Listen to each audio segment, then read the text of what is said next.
pouvoir Il y a la barrière derrière. C'est bon.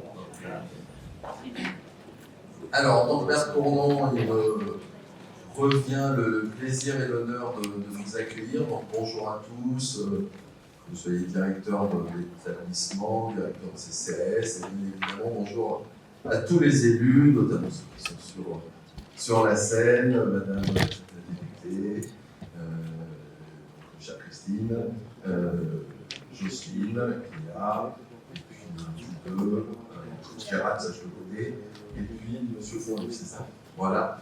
Bonjour Martin, qui est aussi à Marie Canales, sénatrice, vice-présidente. Merci pour ta présence. Et merci aux deux groupes politiques qui ont organisé cette réunion, ont pris l'initiative de cette réunion. J'ai dit qu'elle avait fait beaucoup discuter cette réunion. C'est encore plus important d'avoir organisé, je pense. Quelques mots quand même pour vous dire pourquoi c'est important pour moi que cette réunion ait lieu à Cournon. Important pour la ville de Cournon et important pour un maire qui gère aujourd'hui un EHPAD public avec toutes les difficultés que l'on peut avoir et que j'ai décrites en quelques mots. Important pour Cournon parce que Cournon c'est une ville un peu particulière par rapport à la question de la démographie et notamment de l'âge moyen de la population, puisque Cournon est une ville, pour ceux qui ne la connaissent pas, qui entre les années 75 et 90 est passée de 3 000 habitants à 20 000 habitants. C'est donc construit un vieux bourg qui est sur les coteaux là-bas, et puis une ville, un QPV qui a été construit comme on faisait à l'époque, à 2 km du vieux bourg. Et ensuite, au fur et à mesure des années, en 15 ans, on a multiplié par 5 la population, par 6 même la population, avec des lotissements qui sont positionnés dans les creux, sans beaucoup de concertation et de visibilité. C'est donc pour ça aujourd'hui qu'il y a des travaux, selon où vous êtes venus, vous êtes peut-être tombés dans les travaux. J'en suis désolé, mais bon, vous êtes tous arrivés, donc c'est que vous avez réussi à dépasser ça. Et donc une population qui est arrivée dans ces années-là, et qui aujourd'hui est encore là, parce qu'on se trouve bien à Cournon. Et Cournon est la ville, pour ceux qui ne le savent pas, avec un indice de vieillissement le plus important de la métropole. Aujourd'hui, 25% de la population a plus de 65 ans, 30% a plus de 60 ans, 5000 personnes ont plus de 65 ans, 1800 personnes ont plus de 80 ans. Et donc la question des seniors à prendre au cœur de nos préoccupations en tant qu'élus. Et je remercie Bruno Cournet, le vice-président du CCS, mon adjoint qui s'occupe de tout ça. On a donc traité cette question au début du mandat à travers un questionnaire qu'on a envoyé à tous les seniors, on a eu 2000 retours. L'idée étant qu'on puisse mettre en place une politique qui corresponde à la situation de chacun. On a donc développé un point rencontre de formation senior qui fait des activités, du transport à la demande, etc. Puis on a la chance d'avoir une résidence autonomie sur notre territoire et puis d'avoir aussi donc un EHPAD qui a fêté ses 20 ans l'année dernière. Donc on est bien outillés, mais pas suffisamment, et aujourd'hui il y a des résidences seniors qui se construisent, etc. Alors c'est important aussi en tant que maire parce que, je ne sais pas quel mot je peux utiliser, mais quand on est maire et qu'on gère un EHPAD public, c'est ardu.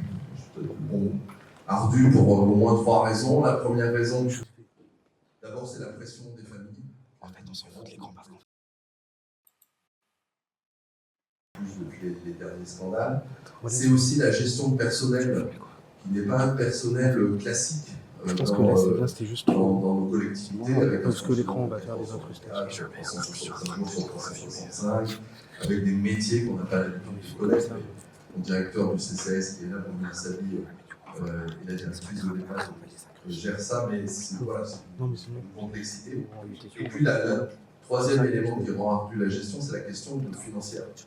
Nous avons aujourd'hui à Clermont, à Cournon, un EHPAD structurellement déficitaire. Alors, grâce au vote des conseillers départementaux que je remercie, nous avons eu des aides l'année dernière de l'ARS et puis du conseil départemental qui nous ont permis enfin d'avoir un exercice à peu près équilibré, mais structurellement nous sommes déficitaires. Et pourtant, on fait des marchés couplés avec la ville, on a un taux de remplissage de 99 et quelques %, les chambres sont en peine froide, qu'elles sont déjà remplacées. On est dans des situations où à un moment on gère ces questions de pression économique de façon trop importante. Et donc, par rapport à ça, j'ai besoin, j'espère que vous pourrez vous exprimer là-dessus, d'éléments pour gérer cette dualité, comment permettre au plus grand nombre de pouvoir accéder à un EHPAD, et puis comment garantir la qualité de cet accueil. Donc juste pour finir, c'est un élément de travail, j'espère que ça sera abordé. Je sais que tout le monde n'est pas favorable, mais j'aimerais qu'on puisse en discuter. On verra si Christine peut en dire un mot sur la question du tarif normal et du tarif social. Aujourd'hui, on a cette composante-là. Nous, on est plutôt dans les EHPAD pas chers du tout. On a une aide sociale qui est à peu près 15%, on va dire, du nombre de résidents. Mais on ne peut pas fixer les tarifs, notamment pour ceux qui auraient un peu plus de moyens. Donc, est-ce une bonne solution? Je n'en sais rien, c'est sûrement pas la panacée, mais en tout cas, cette question du tarif normal et du tarif social, j'aimerais et j'espère qu'on va pouvoir en discuter pour avoir un retour sur cette problématique-là. Et puis la deuxième problématique qui m'intéresse en tant que maître, c'est la question de l'aide sociale, où aujourd'hui toutes les EHPAD ne sont pas obligées d'avoir une aide sociale à 100% ou un peu moins. Et je crois que si on ne veut pas avoir des EHPAD purement sociales et d'autres pas du tout, peut-être la question d'un taux minimum pourrait être aussi posée. Donc, j'espère que les travaux qu'on pourra avoir cet après-midi vont m'éclairer, vont éclairer mes équipes sur tout ça. Voilà, je voulais vous souhaiter en tout cas des travaux très fructueux, une conférence très importante, très enrichissante, et puis souhaiter une bonne vie à nos EHPAD et à nos agents et à nos usagers. Voilà, merci beaucoup.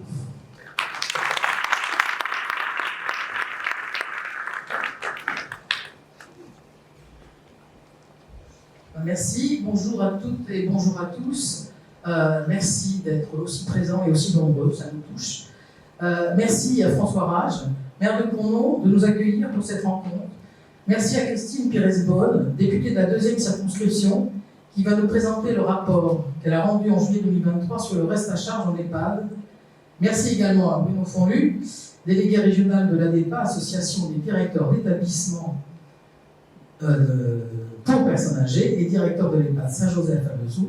Et enfin, merci aux collaboratrices et collaborateurs qui nous ont aidés à préparer cette rencontre.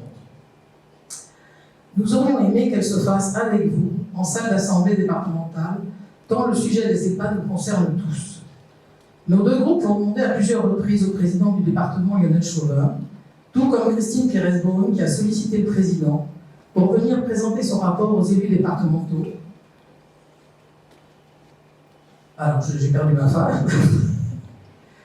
À ce jour, nos demandes n'ont jamais reçu de réponse. Ça doit être l'émotion, parce que c'est vrai que ça me touche beaucoup. Cette présentation aurait eu tout son sens, puisque le conseil départemental a la compétence liée aux EHPAD, compétence partagée avec l'État via l'Agence régionale de santé. C'est pour cette raison que nous organisons aujourd'hui cette réunion d'information et d'échange, parce que nous avons besoin de réfléchir ensemble sur ce sujet qui nous concerne toutes et tous, élus, professionnels, mais aussi personnes âgées et leurs familles. Hier, les maires, les présidents, directrices et directeurs d'établissement ont été destinataires d'un courrier du président du conseil départemental dont l'objet avait pour libellé de clarifier le courrier que nous vous avons adressé pour vous inviter aujourd'hui.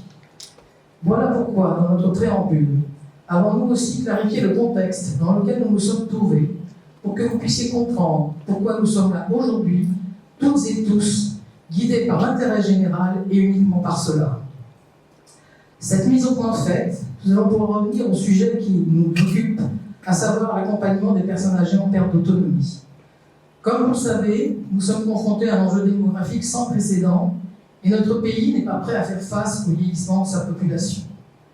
Celui-ci s'accélère depuis le milieu des années 2010 avec l'arrivée des générations de baby-boom, phénomène du vieillissement commun à toute l'Union européenne.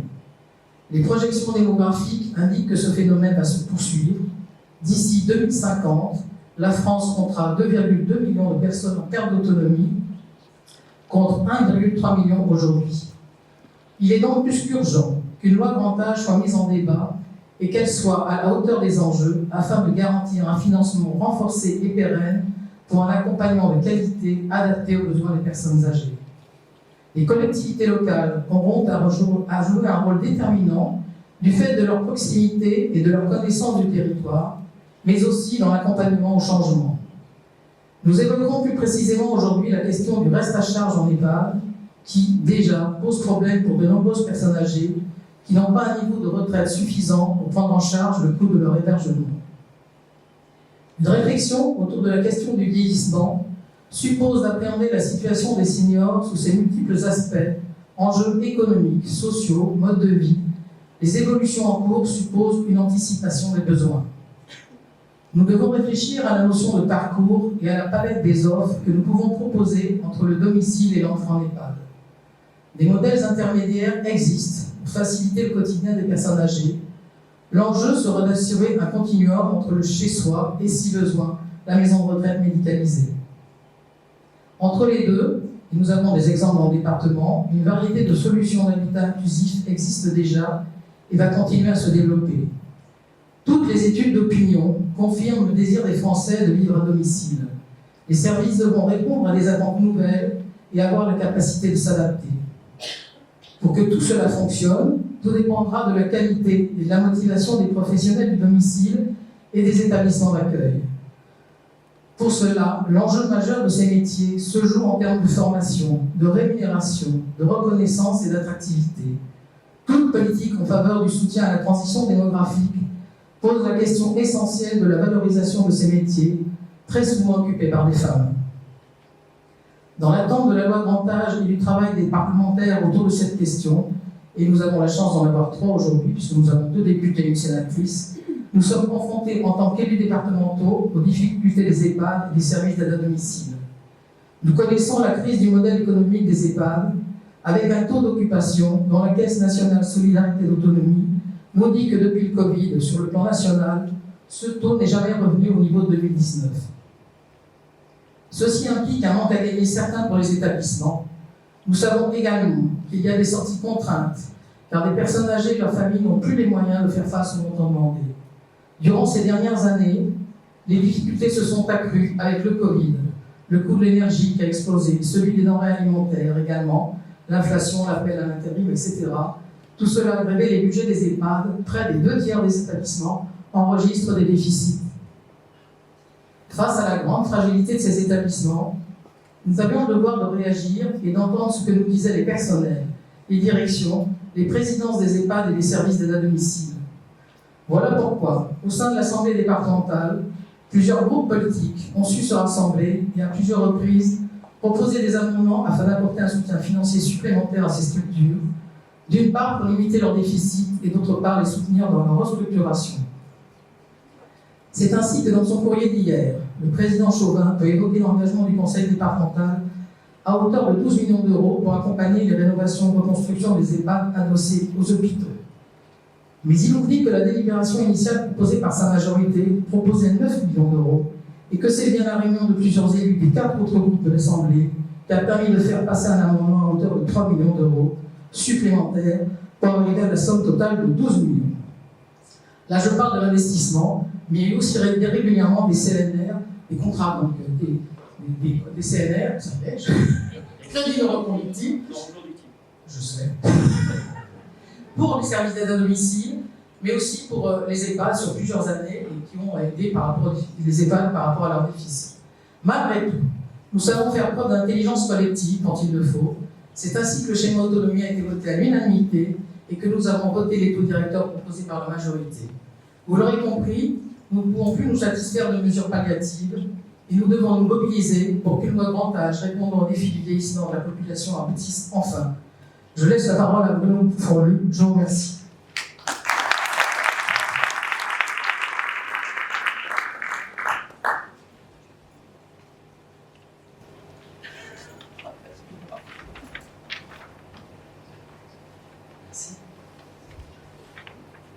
Bonjour à tous, Madame la sénatrice, Monsieur le député, Madame la députée, Mesdames et Messieurs les maires, et puis chers collègues et le public, je ne suis pas familier de ce genre de tribune, vous voudrez bien m'en excuser.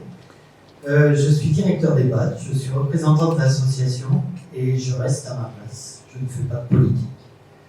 Le sujet des personnes âgées en perte d'autonomie dans notre société, à mon avis, et je pense à votre avis aussi, dépasse tous les clivages politiques, quels qu'ils soient.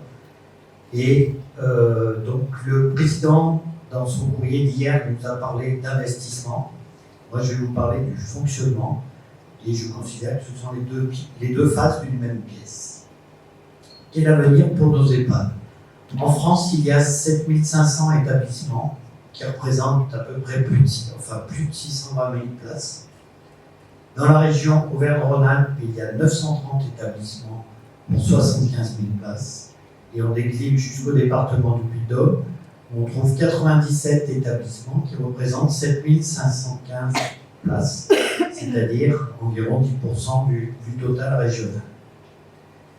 Nous avons différents opérateurs.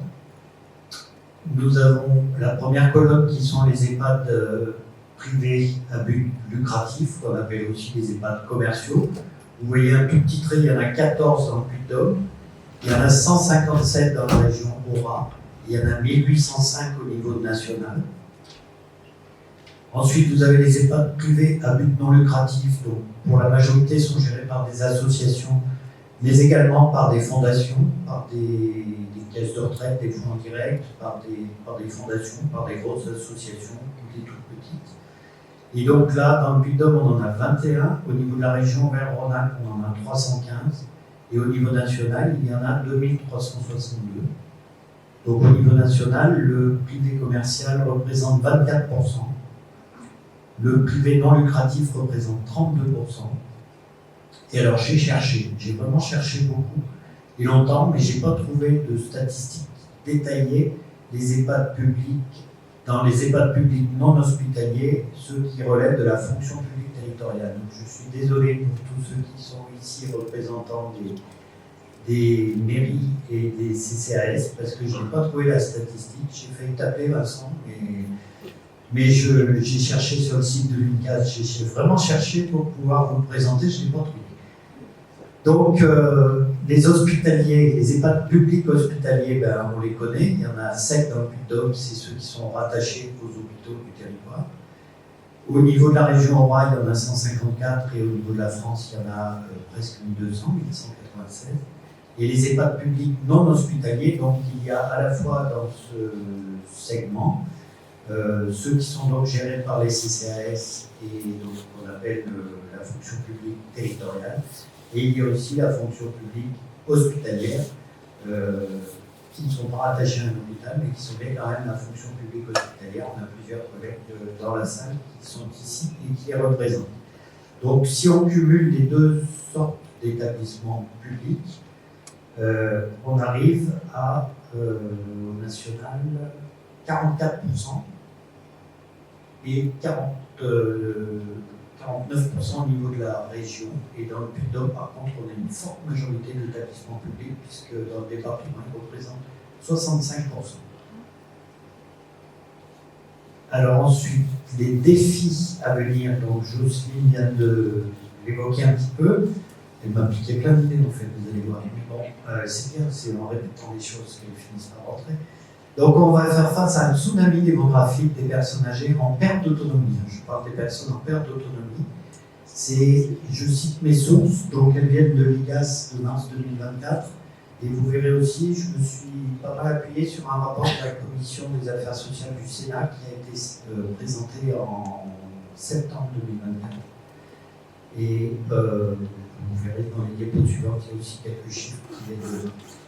Entre 2020 et 2030, le Papy Boom arrive, et donc on va augmenter de 16% les personnes âgées en perte d'autonomie. D'ici 2040, on va prendre 20% supplémentaires, c'est-à-dire que ce chiffre va passer à 36%.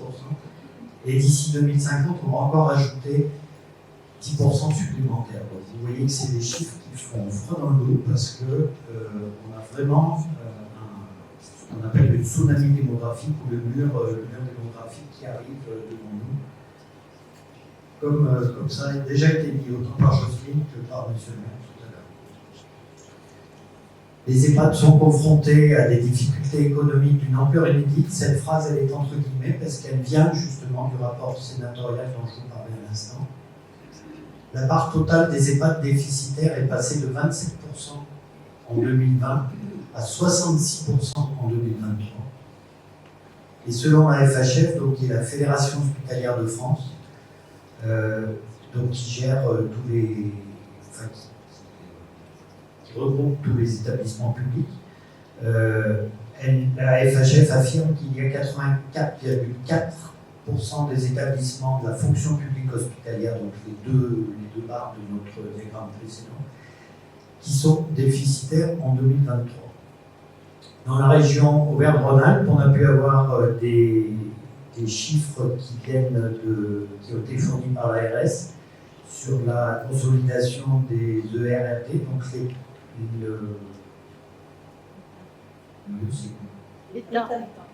l'État, merci. L'État des recettes. L'État des recettes réalisées.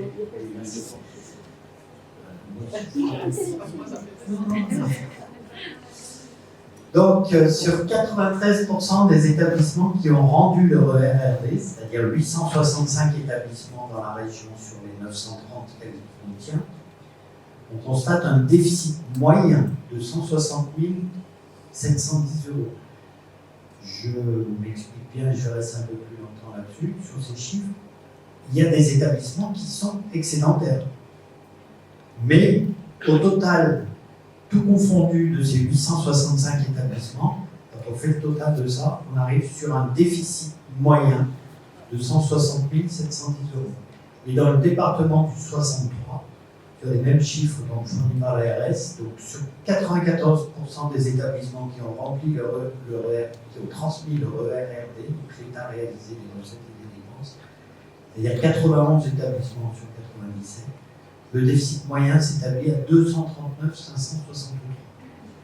Pour les conseillers départementaux qui sont présents, ça correspond au tableau que je vous avais fait passer 2 années de suite et qui relevait d'un sondage que j'avais fait à titre personnel au niveau de mon association des directeurs, en demandant aux collègues qui voulaient bien me transmettre leurs résultats de RRD. Et on était sur des chiffres de cet ordre-là, avec même un déficit moyen plus important encore. Mais celui de l'ARS est plus fiable que le mien, parce que moi, tous les collègues ne m'ont pas répondu, alors que l'ARS a plus de réponses que moi. L'origine de ces difficultés, là aussi Jocelyne l'a dit, c'est un effet ciseau entre le contexte inflationniste, puisque vous voyez l'inflation alimentaire a augmenté de 31% par rapport à la base 2015, donc sur 10 ans, et l'inflation énergétique de 56% par rapport à la base 2015. Encore une fois, c'est des chiffres qui sont issus du rapport sénatorial. On a eu un autre effet, donc le contexte inflationniste qui est la première difficulté. Les revalorisations salariales des Ségur 1 et 2, alors je ne vais pas m'en plaindre, au contraire, c'est très bien, c'est une très bonne chose. Nos salariés avaient besoin d'être mieux rémunérés, mieux reconnus dans leur travail et dans leurs difficultés. Et encore, ce n'est pas forcément suffisant, puisque dans nos grilles de convention collective, au moins je parle pour ce que je connais, c'est-à-dire dans le secteur privé non lucratif, on a encore des premiers niveaux de salaire qui sont en dessous du SMIC, donc c'est pas normal. Et donc, on a eu ces revalorisations salariales de la part de l'État, très bien, merci, et c'est parfait. Par contre, elles n'ont pas été entièrement financées derrière aux établissements. Et donc, c'est pour ça que là aussi, il y a un effet ciseau qui se produit et qui fait qu'on a des difficultés. Et depuis 2020, même pour ce qui concerne le département du Puy-de-Dôme et le conseil départemental, tous les ans, les revalorisations des tarifs hébergement ont été inférieures, j'aurais pu mettre un E, excusez-moi, ont été inférieures à l'inflation. Et donc, moi je me rappelle d'avoir eu dans les années 2015, 2017, 2018 des taux d'évolution qui étaient de 0% ou 0,5 ou 0,7, alors que l'inflation à côté était un peu plus importante. Je vous ai mis que les quatre dernières années sur ce tableau. Donc, on va y prendre un petit peu de temps. Le taux d'évolution fixé par arrêté, donc établissement non habilité à l'aide sociale. Donc, c'est les établissements, en gros les établissements commerciaux, et aussi les établissements privés associatifs pour certains qui ne sont pas habilités à l'aide sociale. En fait, ceux-là sont encadrés par un taux d'évolution qui est fixé par arrêté gouvernemental qui sort chaque année à la fin du mois de décembre et qui dit de combien les établissements peuvent augmenter leur prix de journée. Donc en 2022, vous voyez, c'est 1,97, en 2023, 5,14, parce que déjà là, ils avaient commencé à ressentir les effets de l'inflation, puisque ce taux, vous l'avez en dessous, c'est la première astérix. Il dit que ce taux est fixé par arrêté du gouvernement chaque année en rapport avec l'augmentation des retraites et l'évolution des charges des établissements. Donc ce taux, il intègre la partie inflation. Et donc déjà en 2023, 5,14, en 2024, 5,48, et pour 2025, il a été fixé à 3,21. C'est-à-dire que sur 4 ans, vous voyez, il y a des hausses qui ont été autorisées à hauteur de 15,80%.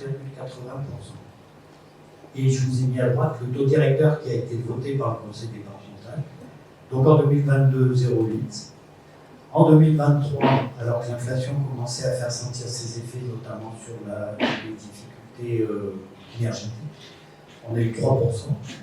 En 2024, effectivement, les élus du département se sont emparés du sujet et ont souhaité donner un bon coup de pouce aux établissements. Donc on a eu 5% et je vous en remercie, mesdames et messieurs. Et en 2025, qui n'est pas encore voté, il va être voté à votre prochaine session du mois d'avril. Il est prévu, il a été annoncé par le vice-président en charge, je crois à 90% au moins de chances d'être voté à 3%. Donc vous voyez que déjà sur 4 ans, il y a 4% d'écart entre les tarifs des établissements commerciaux, je dirais, et entre le taux directeur qui a été voté par le département. Et puis je vous ai mis aussi, puisqu'il est intéressant, le tarif moyen du département 63 aujourd'hui, pour les établissements qui sont habilités à l'aide sociale, il est à 63,95 €. C'est uniquement le tarif hébergement. Il faut rajouter à ça le tarif du GIR 5-6.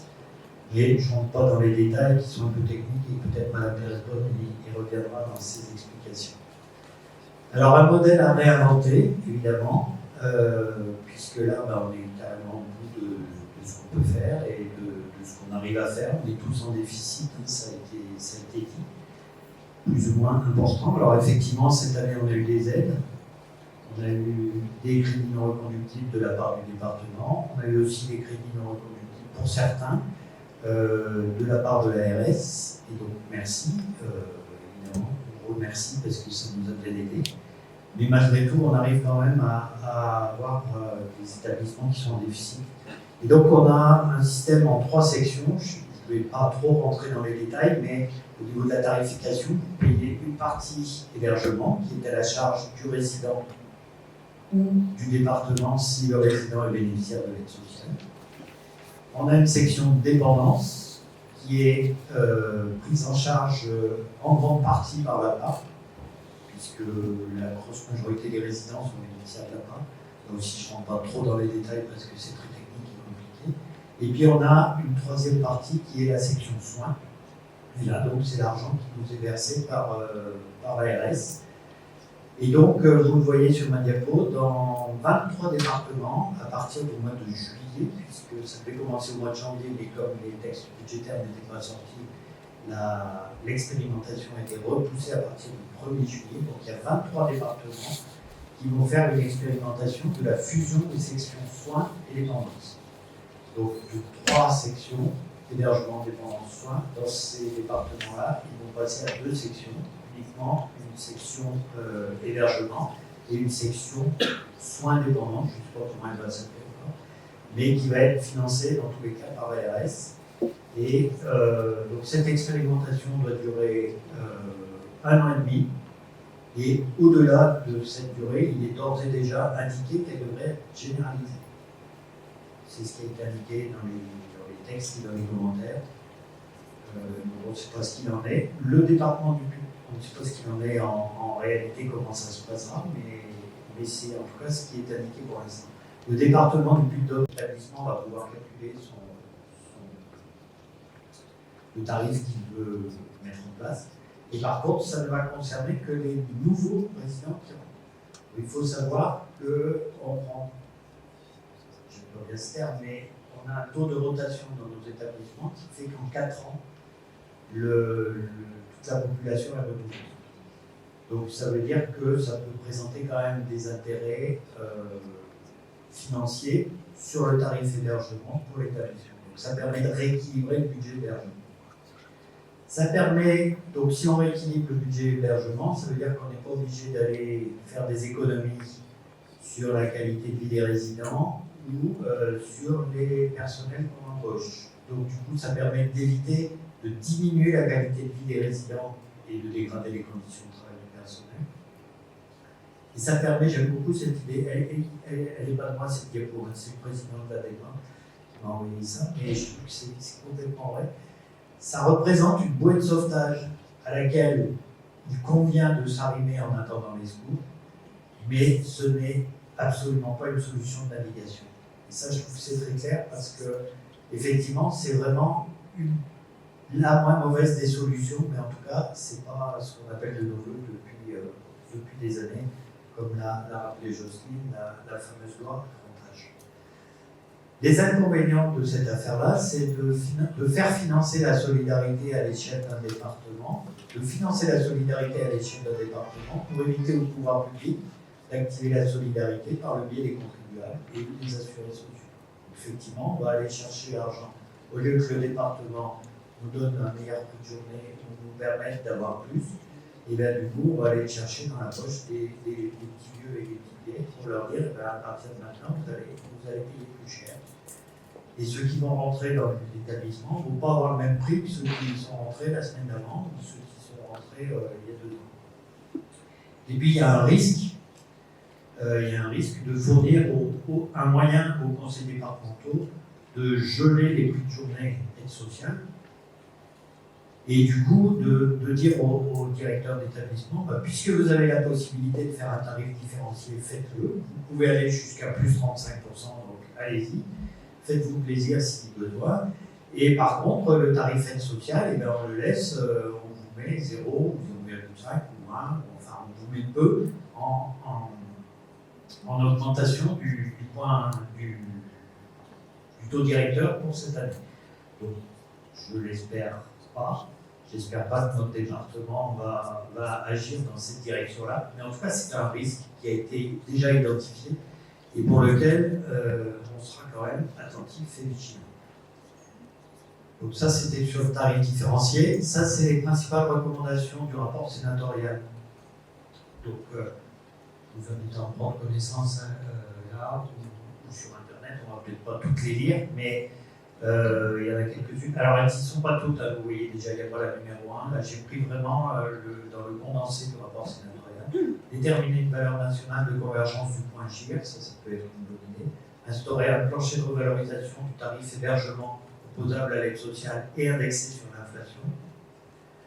Pourquoi pas créer une deuxième journée de solidarité pour financer la branche autonomie. On en a un petit peu entendu parler au moment de la discussion budgétaire. Et puis finalement, ce n'est pas le choix qui a été fait, mais c'est vrai que ça a été, les ballons sombres ont été clairement envoyés. Fixer dans une loi de programmation une cible globale de ratio d'encadrement de 8 ETP pour 10 résidents. Alors ça, effectivement, depuis des années, on réclame. Et aujourd'hui, on compare souvent les établissements aux crèches en disant il y a un tarif qui est réglementé dans les crèches, okay, mais il y a aussi dans les crèches un ratio de personnel pour s'occuper des enfants. Ce qui n'est pas le cas dans les EHPAD, on n'a pas de ratio officiel. Donc aujourd'hui, on est à peu près à 6,5 quand on est pas mal doté. On est à peu près à 6,5 pour 10 résidents. Et on demande, mais ça avait été proposé par Philippe Bas à l'époque, qui était ministre du gouvernement de Villepin, donc ça compte. Mais il avait proposé effectivement à terme d'arriver à un ratio de 8 pour les résidents. Donc ça remonte à longtemps, mais à terme on y va encore. Intégrer dans les périmètres des sections soins et dépendance des dépenses qui sont aujourd'hui financées par la section hébergement, bien que relevant du soin et de la prévention de la perte d'autonomie. Par exemple, il faut savoir que le salaire du directeur ou des animateurs, ils sont entièrement financés par l'hébergement. Ce qui n'est pas tout à fait logique, parce que quand je fais le budget, je fais bien le budget à la fois de l'hébergement, à la fois du soin et à la fois de la dépendance. L'animateur, quand il anime, quand il fait marcher quelqu'un à l'extérieur parce qu'il fait beau, et là, on peut dire qu'il prévient la perte d'autonomie. Du coup, à ce moment-là, il agit sur la dépendance. Donc aujourd'hui, il est entièrement financé par l'hébergement. Donc après, il y a un détail sur le tarif global, mais ça aussi c'est technique. Alors il parle de, ça peut être une bonne idée aussi, ouvrir au sein des EHPAD existants dans les milieux ruraux, dévitaliser des services publics comme les maisons France Service, des bureaux de poste, etc. On avait évoqué, bon, c'est une petite aparté, mais comme il y a pas mal d'élus, je profite, on avait dit pourquoi pas mettre des bureaux de vote dans les maisons de retraite le jour des élections. Pourquoi pas faire entrer les gens de l'extérieur dans l'établissement pour voir que c'est pas une mauvaise idée. Oui, bien sûr, oui, tout à fait. Si vous avez donné votre adresse mail, il n'y a pas de souci. Il faut que j'accélère, c'est ça. Après la Guadeloupe, la Martinique, voilà. Et la dernière proposition qui parle d'assurance dépendance, alors je sais que là aussi ça pourra faire l'objet d'un bon débat. Ça, c'est les propositions de la débat. Donc on a fait aussi un texte qui s'appelle « Cessons de maltraiter les vieux et ceux qui les accompagnent en 44 mesures ». Qui font partie de celle dont je viens de vous parler. Et maintenant, Mme Pérez Bob va vous présenter son propre rapport. Et moi, je m'arrête.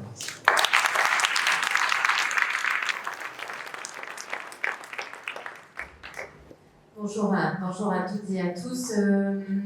D'abord, merci aux organisateurs de m'avoir invité. Voilà. Gérald et Jocelyne. Merci à François Rage de nous accueillir à Cambon. Merci à vous toutes et tous. Donc, je sais qu'il y a beaucoup d'élus, mais il y a aussi, j'en ai vu quelques-uns, des directeurs d'établissement, du personnel d'établissement.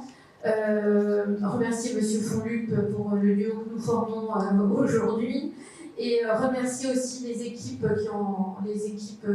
l'Astragal de Gourdon, qui ont installé la salle, et remercier mes propres équipes, si vous me le permettez, Charlotte Latine et Catherine Bafoil. Voilà.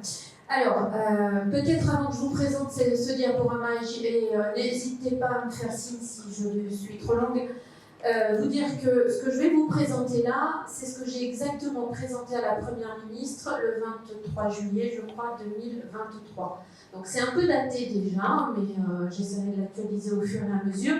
Et c'est un document technique, vraiment technique, voilà.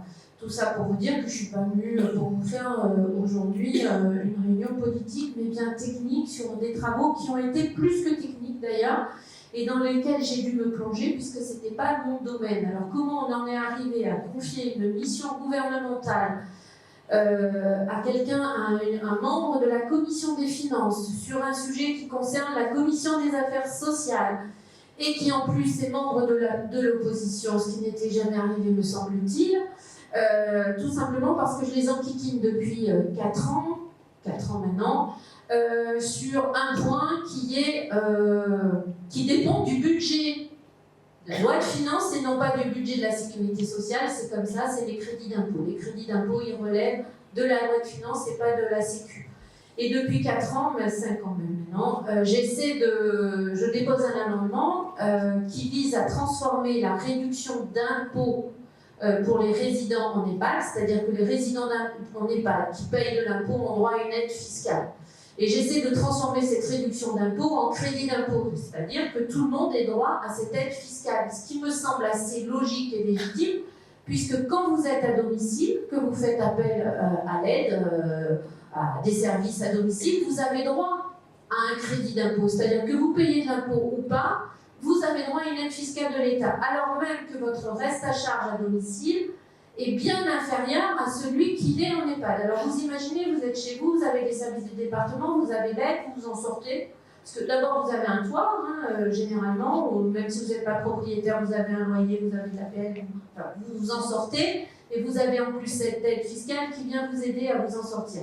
Et puis quand vous faites malheureusement le passage en établissement, et ben d'un coup on vous dit vous n'avez plus d'aide de l'État, vous n'avez plus d'aide fiscale. Donc c'est incompréhensible. Tout le monde est d'accord pour dire que c'est incompréhensible, que c'est injuste et qu'il faut donc y aller, mais voilà, ça coûte 800 millions au budget de l'État. 800 millions d'euros au budget de l'État pour transformer la réduction d'impôt en crédit d'impôt. Donc, la première année, cet amendement n'était pas passé. La deuxième année, il avait recueilli plus de voix. La troisième année, il est voté. Le gouvernement ne le retient pas. La quatrième année, au moment du débat, et donc on était en train de débattre du projet de loi de finances pour 2023, le gouvernement voit bien ce qui se passe dans les séances et l'amendement ayant été largement co-signé, se dit on va encore être battu et ça va faire désordre. Donc pendant les débats, le ministre Attal, qui communique avec Elisabeth Borne, dit très bien, tu proposes une mission pour étudier le reste à charge en disant que peut-être il existe d'autres moyens que cette transformation pour baisser le reste à charge. Donc la mission, je vous passe les détails parce qu'évidemment il n'était pas question que je fasse une mission seule, mais bon, on y arrive. Je fais cette mission pendant 6 mois. Et là, c'est un travail vraiment très très intéressant parce qu'on vous donne les moyens. Et là, en l'occurrence, j'ai été accompagnée par un administrateur de l'IGAS, un administrateur d'IGF et une stagiaire d'IGF pendant 6 mois. Et pendant 6 mois, je suis déchargée des fonctions de députée. C'est vraiment ces missions gouvernementales, c'est vraiment du pur bonheur parce que vous avez un sujet que vous pouvez investiguer. Et c'est ce que j'ai fait parce que objectivement, je n'y connaissais rien aux EHPAD, à la tarification, etc. Alors c'est là, je crois, voilà. Et donc, quand il a fallu étudier la baisse du reste à charge, du coup, j'ai dû m'intéresser évidemment aux tarifs, à la qualité de l'encadrement, à regarder quand même ce qui se passait à domicile, en intermédiaire, en établissement. Ça a été compliqué. Et puis à côté de ça, il y avait le lien entre aussi les différentes solidarités, la solidarité familiale, la solidarité nationale et la solidarité territoriale, en l'occurrence celle des départements. Et donc j'ai été confrontée à tous ces enjeux et le champ de réflexion il est devenu beaucoup plus large évidemment que le reste à charge. Certes, il y avait cette question, et c'est la première patate rouge ou marron, de crédit d'impôt pour baisser le reste à charge, mais tout de suite je me suis très vite aperçue qu'il y avait d'autres moyens aussi de baisser le reste à charge, avec par exemple la fusion des sections soins et dépendance, et j'étais pas la première à le dire et à l'écrire, parce que pour les directeurs d'EHPAD, les personnels d'EHPAD, vous avez en tête évidemment le rapport Nibault, qui date un petit peu mais qui est toujours d'actualité et qui proposait déjà cette fusion du reste à charge. Et puis vous avez aussi évidemment la question de s'assurer que si on met de l'argent supplémentaire, si l'État met de l'argent supplémentaire sur la table pour baisser le reste à charge, et bien que cet argent supplémentaire il aille bien aux familles pour baisser le reste à charge et qu'il ne soit pas utilisé autrement. Et vous avez vu la complexité tout à l'heure avec une diapo de M. Fonlup sur les taux directeurs et les taux d'augmentation. Le problème des départements, c'est pas qu'ils ne veulent pas voter des taux d'augmentation corrélés à l'inflation, c'est qu'ils ont eux aussi une injonction contradictoire, c'est-à-dire donner les moyens aux EHPAD de fonctionner, mais en même temps, ils savent très bien que plus les prix augmentent, et plus c'est le reste à charge qui augmente, et c'est les familles qui en pâtissent. Donc c'est effectivement un modèle, et je le dis tout de suite, un modèle économique qui est vraiment obsolète. Vraiment obsolète. Alors, outre qu'il est obsolète parce que économiquement ça ne tourne plus et le nombre d'EHPAD en déficit, on l'a vu, il est très très important, que ce soit dans le public et même dans le privé, mais il est aussi, vous imaginez bien, très très complexe parce que là aussi, M. Fonlup vous l'a dit tout à l'heure, mais c'est une tarification, ce qu'on appelle une tarification ternaire. Vous avez les soins d'un côté, et d'ailleurs, aujourd'hui, quand vous demandez à un résident, à une famille, combien vous coûte l'EHPAD, ils vous disent, voilà, l'EHPAD, ça coûte en moyenne 1800, 2000, voire un peu plus. Non, un prix un mois en EHPAD, ça coûte beaucoup plus, mais ils ne voient même pas la tarification du soin qui est pris en charge à 100% par la sécurité sociale, et heureusement. Et puis, ils ne voient que 30% le ticket modérateur de la dépendance, parce que les 70%, ils sont pris par les conseils départementaux. Donc un système vraiment complexe, totalement illisible pour les familles et les résidents eux-mêmes. Et ça, c'est pas acceptable parce que quand vous payez, vous devez comprendre ce que vous payez. Et ça, c'est impossible. Et puis surtout, c'est aussi très difficilement pilotable, tout simplement parce qu'on fait intervenir les départements, l'État, la CNSA, et que ça aboutit à avoir un système où quand on a un grain de sable, on a tendance à se renvoyer la balle. Voilà.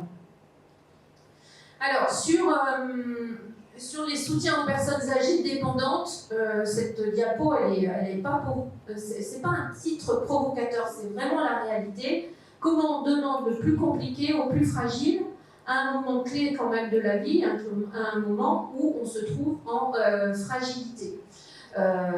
Donc, je ne vais pas tout vous détailler parce que ça prendrait trop de temps, mais que la solution, en tout cas, qui est préconisée, qui est la solution idéale, elle vise aussi à simplifier vraiment les choses pour les familles.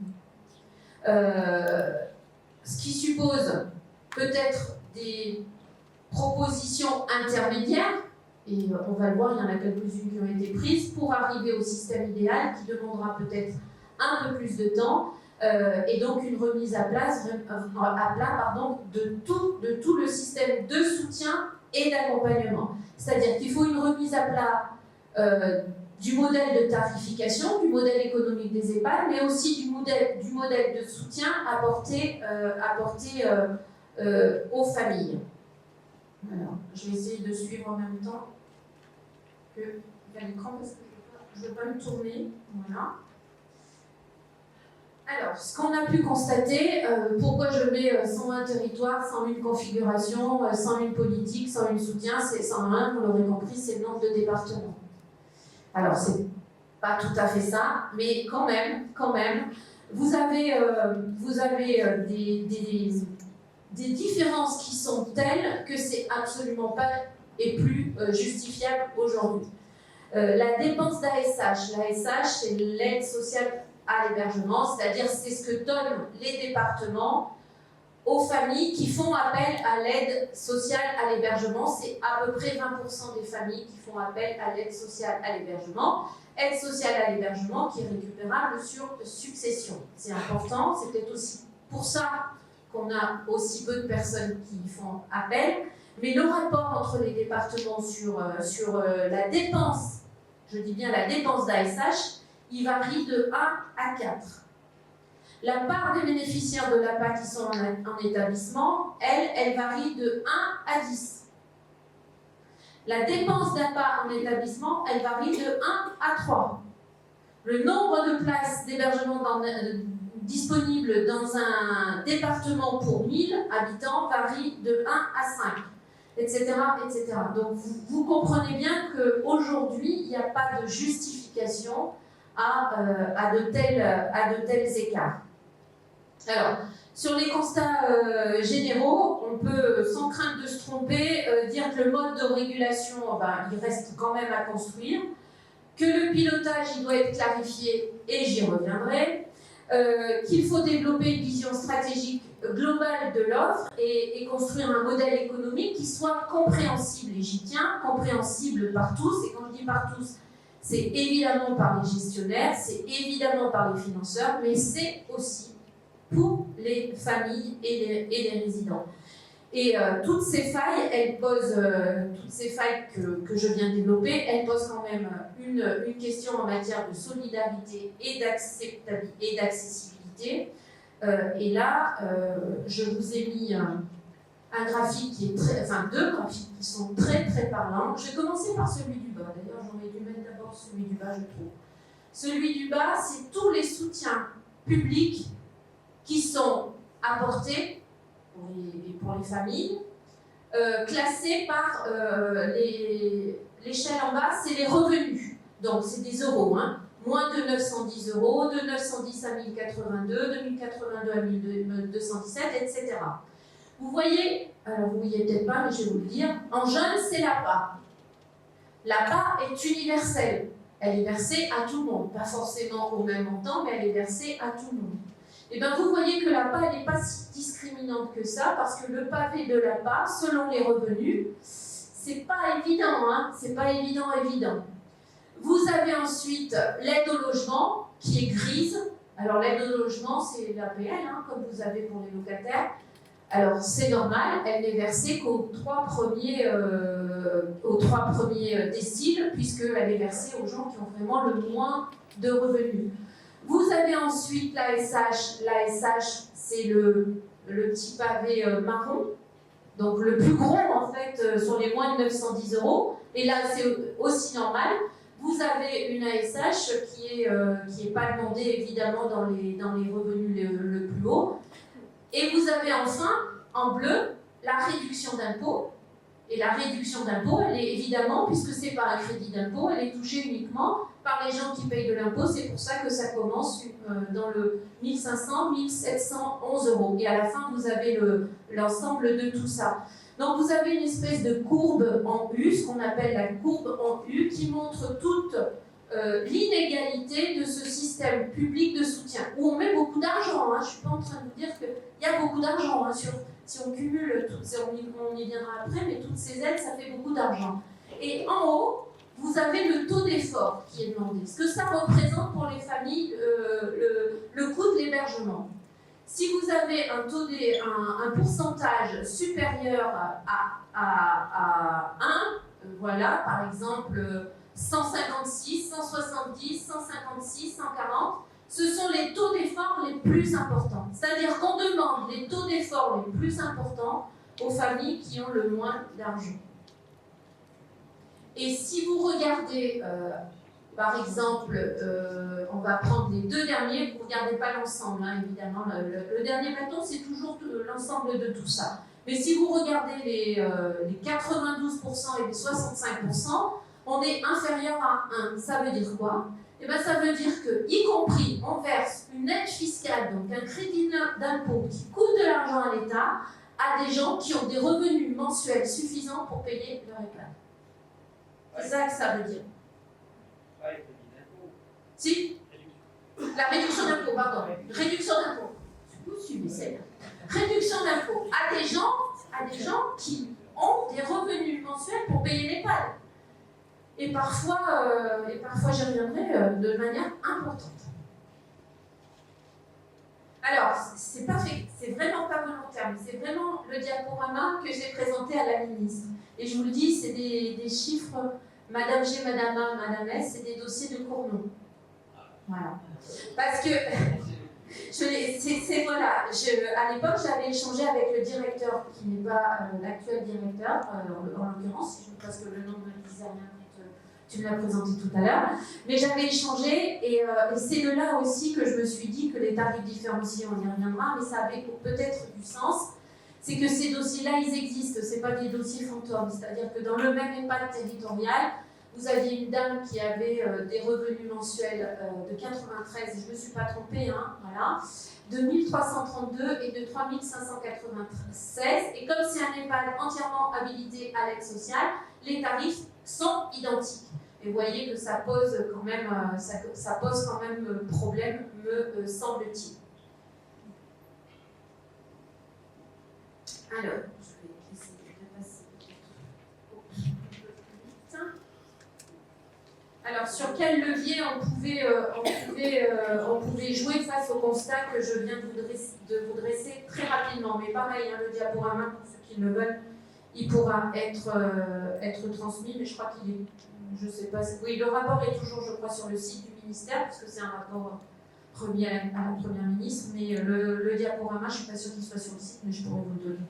Donc, face au constat que je viens de faire, on a regardé sur quel levier on pouvait jouer. Donc, on pouvait jouer sur les 6 petits pavés du dessous, donc prévenir les effets de la crise, concilier les objectifs, construire le modèle de régulation. Et c'est sur chacun de ceux-là que je vais passer, certains plus vite que d'autres. Prévenir les effets de la crise en cours. Pourquoi? Quand je présente ce rapport, on est en plein Covid, ou post-Covid, hein, juillet 2023. Donc là, on n'a pas 63% d'EHPAD en déficit, on en a beaucoup plus à ce moment-là précis de la mission. Et donc, ce que je dis à la Première ministre, c'est qu'au-delà de la crise structurelle, et on a bien une crise structurelle dans nos EHPAD, avec un modèle, encore une fois, obsolète, au-delà de ça, on a en plus un élément conjoncturel lié à la crise inflationniste et à la période post-Covid. Et donc là, je propose de mettre en place une commission ad hoc qui réunirait les ARS, les départements, les URSSAF et la DGFiP. Et pour le coup, c'est ce qui a été mis en place. C'est cette fameuse commission dont parlait Jocelyne tout à l'heure, je ne sais plus qui en parlait. C'est cette fameuse commission qui se réunit pour attribuer le fonds d'urgence. Donc ça, c'est issu du rapport, avec une commission mise en place dans chaque département, pas seulement avec les ARS et les départements, mais aussi avec les URSSAF et les DGFiP. Et je trouve que c'est plutôt pas mal, et c'est donc, on va dire, une première piste du rapport qui a été mise en place. Toutes, malheureusement, ne l'ont pas été. Alors, ensuite, concilier les objectifs, ça veut dire il fallait mieux comprendre comment fonctionnent les structures, où se trouvent leurs marges et leurs profits. Et pour ça, je proposais la création d'un observatoire économique qui n'est pas encore en place. Cet observatoire-là, il a du sens, je crois qu'ils y travaillent, mais voilà, il n'est pas mis en place. Sachez que cet observatoire économique, je n'ai rien inventé, dans le rapport Libault, il était déjà proposé. Nous proposions aussi avec ce rapport de standardiser, de systématiser le pilotage harmonisé de l'offre sur le territoire et de mettre en place une méthode standard pour analyser la situation, et ça en vue vraiment du cadre prospectif. Au vu du mur démographique, moi je dis mur démographique, on peut l'appeler tsunami démographique, on a absolument besoin de construire des modèles standards et de voir en prospective, puisqu'on a les chiffres du vieillissement, cela on les a, comment ça va se traduire. Tout ça pour éclairer les élus qui auront à prendre des décisions et les départements pour faire évoluer l'offre. Le troisième élément que j'ai mis là, c'est la patate rouge. C'est celle dont on a beaucoup parlé, qui était déjà évoquée dans le rapport Libault, qui était évoquée dans d'autres rapports, que j'ai repris aussi à mon compte, qui est la fusion des deux sections sur 3, la section soins et dépendance. Alors, elle a plusieurs visées. D'abord, ça simplifie. Quand vous passez de 3 sections tarifaires à 2 sections tarifaires, évidemment, vous simplifiez les choses. Elle aurait pu aussi permettre de baisser le reste à charge si, en fusionnant soins et dépendance, vous aviez supprimé le ticket modérateur pour les familles. Ce n'est pas la solution qui a été prise dans l'expérimentation. Dans l'expérimentation qui va être lancée sur les 23 départements à compter du 1er juillet 2025, il reste un ticket modérateur à la charge des familles. Mais ça reste une bonne chose. Et moi, j'aurais bien vu, j'aurais aimé effectivement qu'on soit département expérimentateur. On en a 2 à côté, le Cantal et la Corrèze.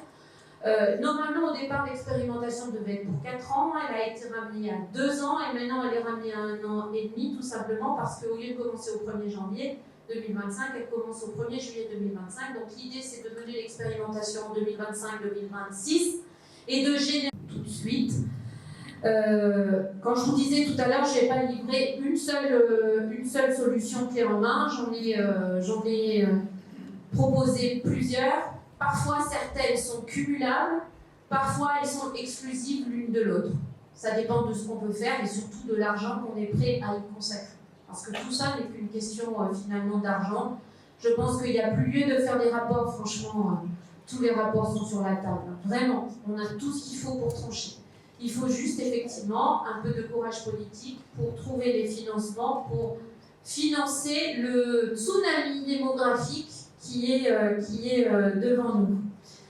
Alors, sur le modèle de régulation, il peut être vraiment basique, ça veut dire qu'on ne fait pas grand-chose si ce n'est analyser un peu mieux l'ASH et poursuivre les CEPOM, sauf que on vient d'annoncer que les CEPOM, on les mettait en pause. Voilà, donc ça c'est tout récent. Hein.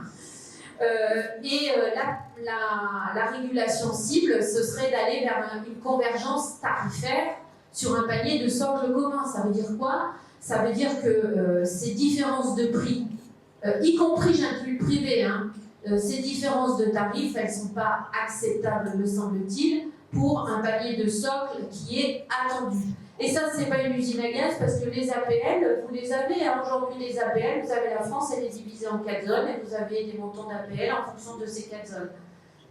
Pour les tarifs, ce serait pareil, parce qu'effectivement, quand vous construisez un EHPAD dans les Hauts-de-Seine, c'est pas le même coût de construction que si vous le faites à Bourg-Lastic, par exemple. Et je vois le maire de Bourg-Lastic, c'est pour ça que je cite Bourg-Lastic.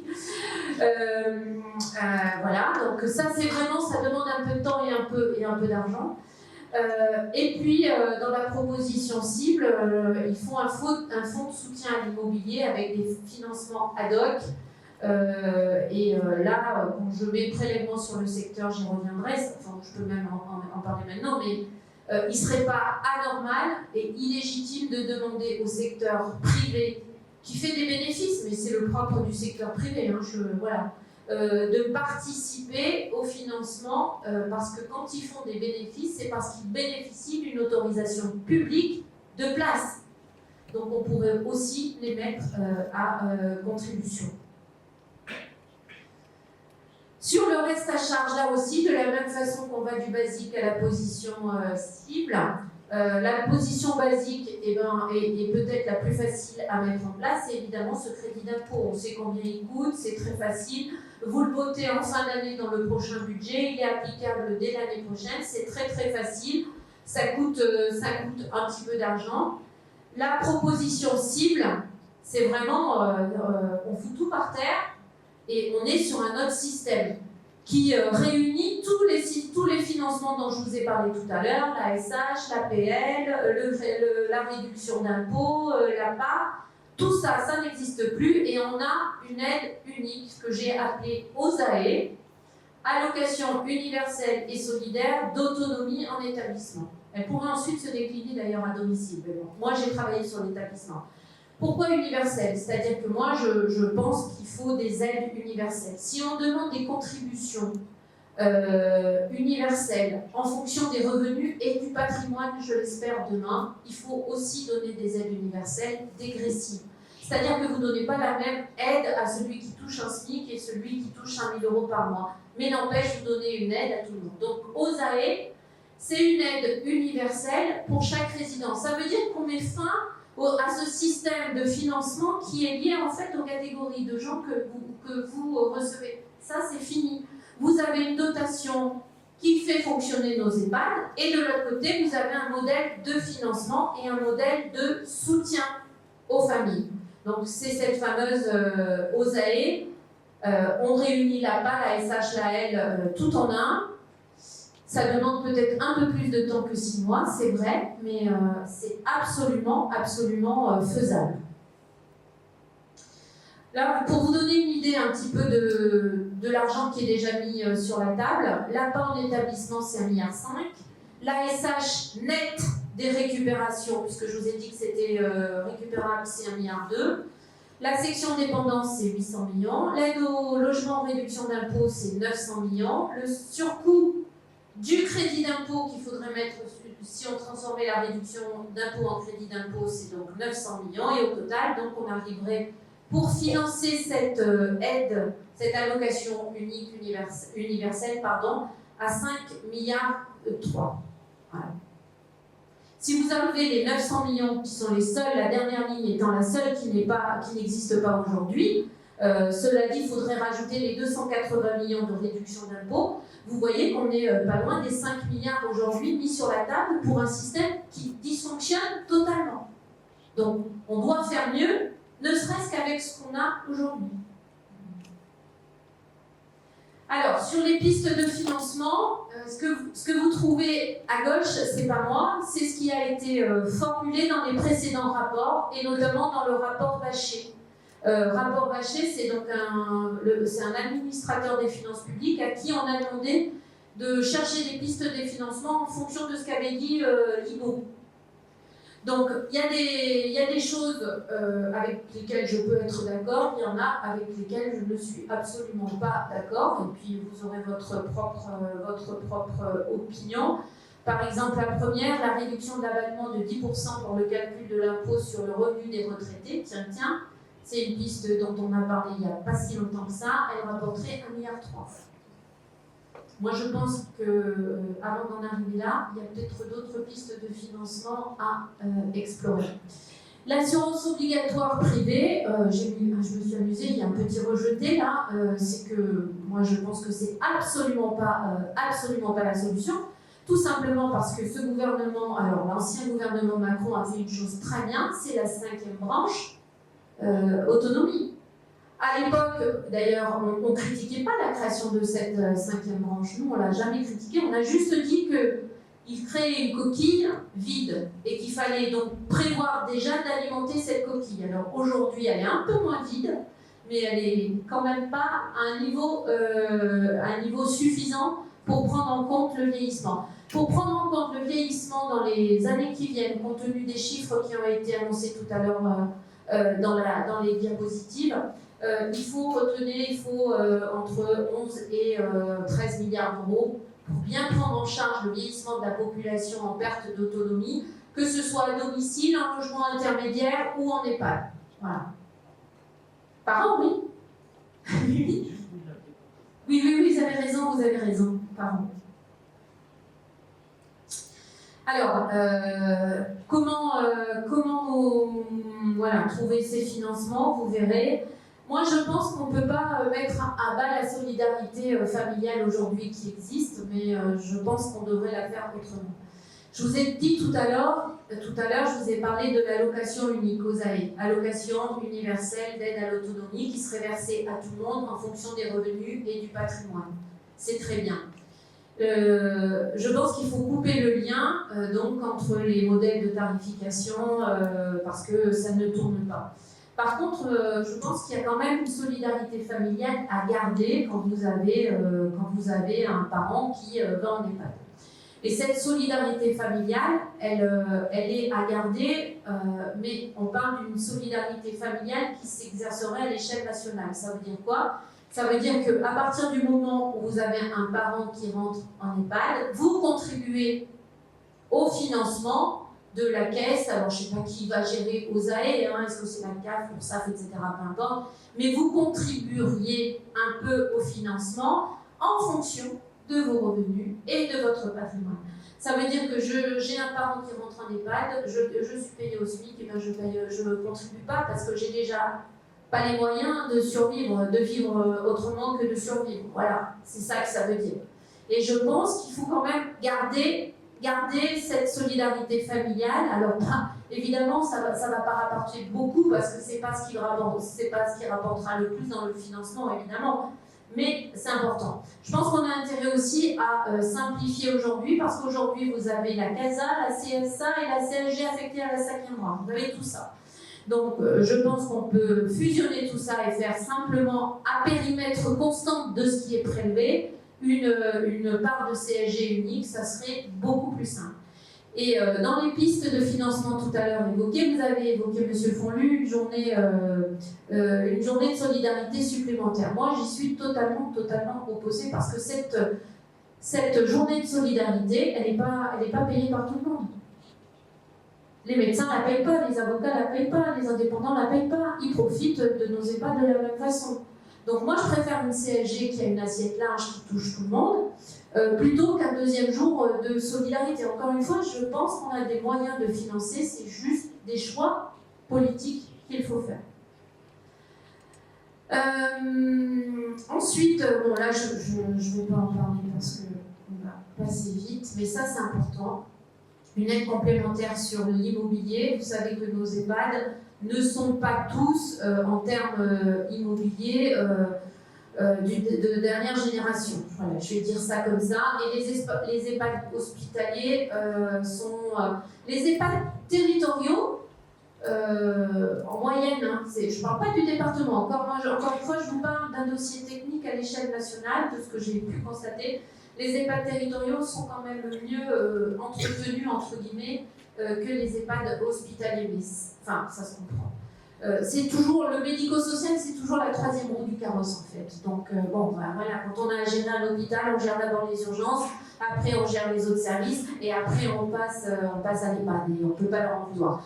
Donc, il faut absolument soutenir l'investissement, et le soutenir de manière directe. C'est pour ça que moi, je remercie le conseil départemental et tous les conseillers départementaux d'avoir mis ce soutien direct. C'est pas une avance, c'est de l'investissement. Pourquoi ? Parce que dès que vous faites de l'aide à l'investissement en subvention, vous baissez évidemment le reste à charge en hébergement, automatiquement. Plus les subventions d'investissement sont élevées, plus le reste à charge va diminuer. Donc ça, c'est vraiment important. La CNSA, avec son plan, elle a un plan, une enveloppe investissement.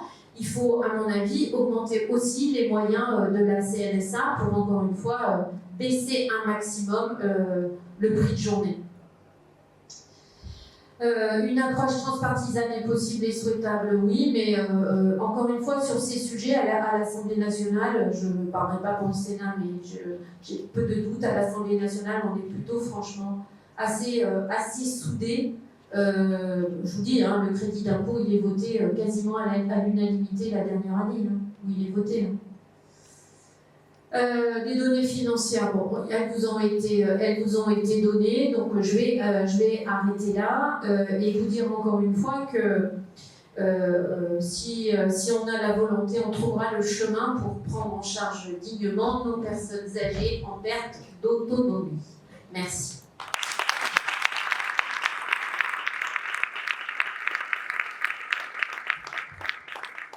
Qualité, puisque tout à l'heure, c'est M. Berge, c'est ça, sur la gestion directeur des CCAS, des politiques de gérontologie. Tout à l'heure, avec Bruno, on faisait le calcul, le gap de passer de 6, des effectifs de 6 à 8, c'est un coût, mais dans l'échelle du positionnement d'une civilisation ou d'une société, donner de la qualité, c'est aussi donner des moyens humains, et c'est pas que les questions d'investissement, c'est aussi les questions de fonctionnement. On se disait, on connaît tous la phrase dis-nous comment tu prends en charge les vieux et on te dit dans quelle société tu vis. Effectivement, la prise en charge de la dépendance et de nos anciens, c'est un curseur important dans l'échelle de notre civilisation. Et la question des fonctionnements est centrale par rapport au financement de la dépendance. Un mot aussi sur.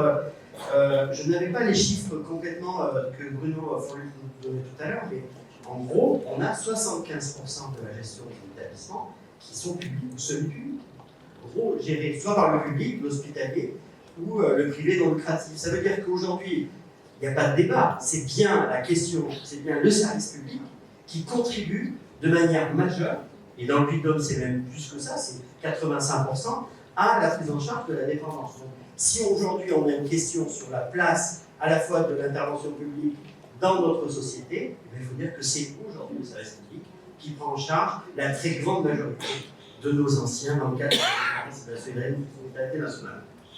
Bien, sur les départements, évidemment, ce que tu nous proposes, Christine, c'est d'être une approche centrale, gouvernementale. Il faut, dans le cadre de la loi de grand âge, prendre en charge la question de la solidarité et l'allocation universelle, comment tu ne sais pas, l'aide allocation universelle est une piste parce que ça permettra à la fois de ne pas être dans les logiques, enfin de permettre à ce qu'on combatte les inégalités territoriales. Tu le disais, Jean-Pierre, à l'échelle d'un territoire, on ne peut pas tout répondre. On ne peut pas le répondre à l'échelle départementale parce qu'on a vu que nos départements sont aussi très impactés dans le cadre des finances publiques. Donc c'est bien au niveau national que les choses peuvent se jouer et permettre aussi au modèle économique des EHPAD de pouvoir fonctionner. Donc à l'échelle départementale, on a quand même un jeu à jouer. Un jeu à jouer, c'est être les animateurs le plus des simplifications administratives, parce qu'on a ce rôle-là à jouer, et bien sûr des animateurs du débat démocratique. Et donc, une des manières de formuler cette invitation au débat démocratique, c'est de dire, puisque Jocelyne le disait en introduction, on n'a pas pu le faire dans le cadre de l'Assemblée, on l'a fait ici. On peut lancer un appel à pouvoir continuer à l'Assemblée ce débat-là. Le président Chauvin nous a invités le mois de juin pour discuter de ça et inviter tous les directeurs et les maires à venir discuter. Donc on sera présent, et j'espère qu'on sera présent aussi nombreux, voire plus nombreux, pour avancer un certain nombre de perspectives. Et donc ce qu'on vous propose, c'était de de signifier à partir d'aujourd'hui, il s'est passé quelque chose aujourd'hui, et donc qu'on puisse lancer un appel et qu'on puisse inviter à faire signer cet appel-là. On peut l'appeler l'appel de Caumont, l'appel de l'Astragal, mais en tout cas, de se dire que le point de départ de notre travail, ça va avoir un certain nombre d'incidences dans nos politiques territoriales et dans nos politiques départementales. Donc, vous dire deux mots, et pendant que je le lis, il sera distribué à la salle d'assemblée, on vous l'enverra après avec les documents à la suite de notre réunion. Donc, mettre en débat au Parlement une loi grand âge, à la hauteur des enjeux qui permettent de mobiliser les acteurs et garantir un financement renforcé et pérenne pour une prise en charge des personnes âgées adaptée à leurs besoins. Les collectivités territoriales devront jouer un rôle majeur dans l'accompagnement de cette mobilisation sociétale. Et là, nous, conseillers et conseillères départementales, serons les moteurs de cette prise en charge et de cet accompagnement de la mobilisation démocratique. Rendre les EHPAD accessibles financièrement à tous et toutes, en plafonnant le reste à charge et en garantissant l'application des tarifs supportables pour les résidents et leurs familles, notamment par la mise en place d'un soutien des pouvoirs publics plus efficient. Améliorer les conditions d'accueil et la qualité de vie des résidents en renforçant les effectifs et en fixant des ratios minimaux de personnel ainsi que des normes d'encadrement du personnel soignant, à l'instar de ce qui vient d'être mis en place à l'hôpital. Et enfin, valoriser et former les professionnels du grand âge en améliorant leur rémunération et leurs conditions de travail. Ce qu'on vous propose, c'est de signer cet appel et de pouvoir le porter le plus loin possible. Et nous, conseillers et conseillères départementales, nous le porterons là où il faut, au moment où il faut, parce que le débat sur le vieillissement et la prise en compte de la dépendance doit se vivre au moment de la loi sur le grand âge, mais se vit aussi quotidiennement dans notre responsabilité d'élu local. Merci.